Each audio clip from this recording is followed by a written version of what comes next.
주님을 사랑하고 그분께 순종합니까? 요한복음 14장 15절.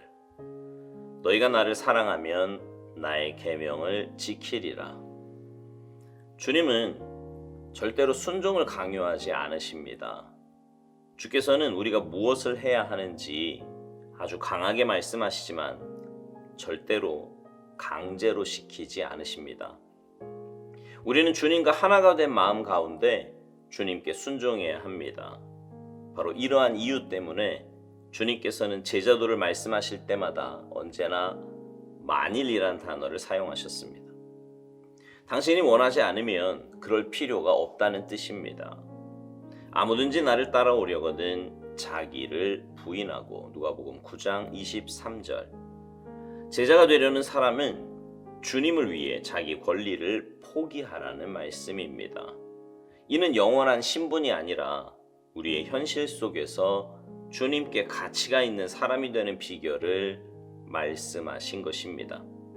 바로 이러한 까닭에 주께서는 엄중하게 말씀하십니다. 절대로 이 말씀하신 주님을 고려하지 않은 채 이 말씀을 해석하지 마십시오. 주님께서는 우리에게 규율을 주신 것이 아니라 주님의 기준을 명확하게 하신 것입니다. 만일 주님과 나의 관계가 사랑이라면 나는 조금도 주저하지 않고 주께서 말씀하신 것을 행할 것입니다. 만일 주저한다면 이는 내게 주님 외에 주님과 경쟁 상대인 다른 사랑의 대상이 있다는 뜻입니다. 그 다른 대상은 바로 나 자신입니다. 예수 그리스도는 내가 그분께 순종할 수 있도록 돕지 않으시기 때문에 내가 그분께 순종해야 합니다. 주께 순종할 때 나는 영적 사명을 이루게 됩니다. 나의 개인적인 삶이 사소한 일들로 가득 차서 자질구레할지도 모릅니다. 그러나 내가 이러한 상황들 가운데서도 예수 그리스도께 순종하면 그 상황들은 하나님의 얼굴을 볼 수 있는 창문들이 됩니다. 언젠가 하나님과 얼굴로 배울 때 나는 나의 순종을 통해 수많은 사람들이 복을 받았음을 발견하게 될 것입니다. 하나님의 구속이 한 영혼의 순종으로 나타나면 그곳에서는 언제나 창조가 발생합니다. 만일 내가 예수 그리스도께 순종하면 하나님의 구속은 나를 통해 다른 사람의 삶에 흘러가게 될 것입니다. 그 이유는 순종의 행위 뒤에는 전능하신 하나님의 실체 그리스도가 계시기 때문입니다.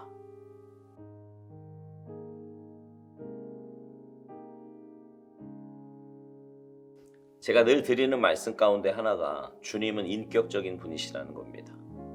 인격적인 하나님은요, 우리를 로봇처럼 만들지 않으시고 우리의 자유의지로 하나님의 뜻에 순종하며 살 수 있도록 그렇게 만드셨어요. 그래서 우리는 하나님의 말씀에 순종할 수도 있지만 내 마음대로 살 수도 있습니다. 선택은 본인이 하는 거고요. 그 책임도 역시 본인이 져야 하는 것입니다. 오스왈드 목사님도요, 오늘 묵상을 시작하면서 주님은 절대로 순종을 강요하지 않으신다 이렇게 말합니다. 주께서는 우리가 무엇을 해야 하는지 아주 강하게 말씀하시지만 절대로 강제로 시키지는 않으신다고요. 그러면서 우리는 주님과 하나가 된 마음 가운데 주님께 순종해야 한다고 말합니다. 그러니까 하나님의 말씀에 순종할 수 있는 것은 우리 마음이 주님을 향하고 주님과 하나가 될 때 가능하다는 말입니다. 내 안에 다른 어떤 것이 자리 잡고 있거나 다른 것을 향하고 있다면 주님 말씀에 순종하기는 결코 쉽지 않을 것입니다. 오스왈드 목사님은 주님께서 우리에게 규율을 주신 것이 아니라 주님의 기준을 명확하게 하신 것이라고 말합니다. 만일 주님과 나의 관계가 사랑이라면 나는 조금도 주저하지 않고 주께서 말씀하신 것을 행할 것이라는 거예요. 그러나 만일 주저한다면 이는 내게 주님 외에 주님과 경쟁 상대인 다른 사랑의 대상이 있다는 뜻인데, 그 다른 대상은 바로 나 자신이라는 겁니다. 순종은요, 사랑할 때 가능합니다.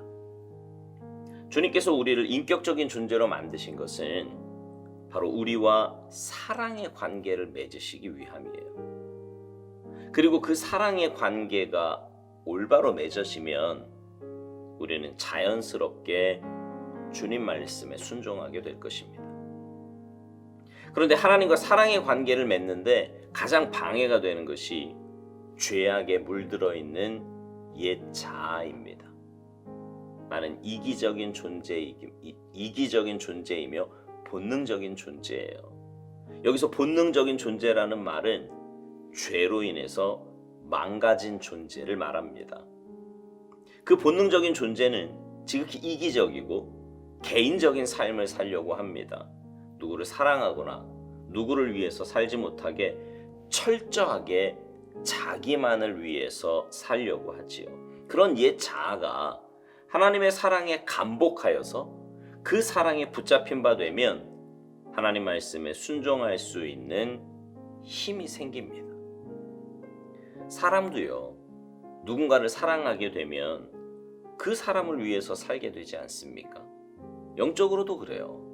하나님 사랑하면 하나님 말씀대로 살게 됩니다. 사랑하면 순종하게 된다, 이 말이에요. 근데 여러분, 그 반대의 경우도 가능합니다. 무슨 말이냐면 순종을 통해 사랑의 관계가 회복되기도 한다, 이 말이에요. 오스왈드 목사님은 예수 그리스도께서 내가 그분께 순종할 수 있도록 돕지 않으시기 때문에 내가 그분께 순종해야 한다고 말합니다. 주께 순종할 때 나는 영적 사명을 이루게 된다고요. 그러면서 나의 개인적인 삶이 사소한 일들로 가득 차서 자질구레할지도 모르는데, 그럼에도 불구하고 내가 예수 그리스도께 순종하면 그 상황들은 하나님의 얼굴을 볼 수 있는 창문들이 된다는 것입니다. 그러니까 힘들고 어려운 상황에서도 주님 말씀에 순종하면 그 순종을 통해 하나님의 얼굴을 뵙게 된다는 것입니다.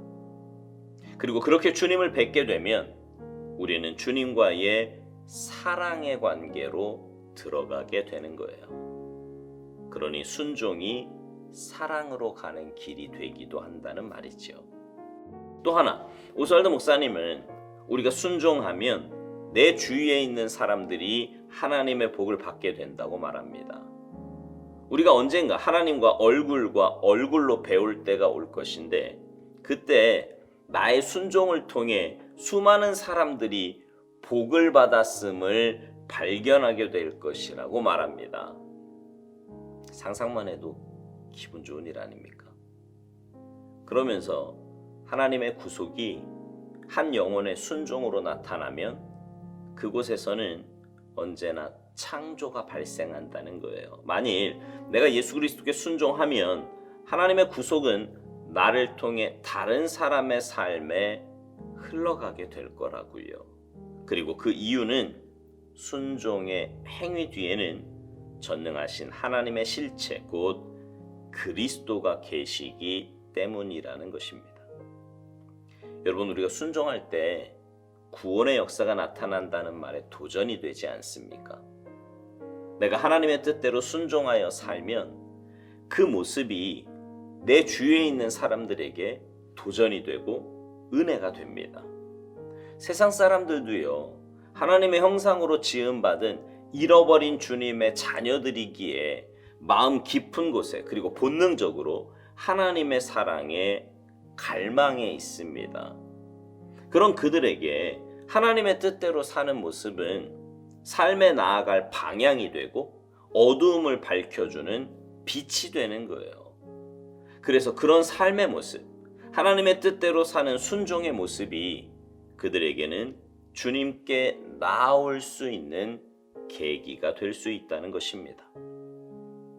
사랑하는 성도 여러분, 오늘 묵상의 제목으로 여러분에게 질문을 하며 오늘 묵상을 마치고자 합니다. 여러분은 주님을 사랑하고 그분께 순종합니까? 여러분 그렇게 사시기를 바라요. 그래서 여러분의 삶에도 주님의 사랑이 가득하고 그런 여러분의 삶 때문에 여러분 주위에 있는 사람들이 주님을 발견하고 주님 앞에 나아오는 귀하고 복된 역사가 있게 되기를 주님의 이름으로 축복합니다. 아멘.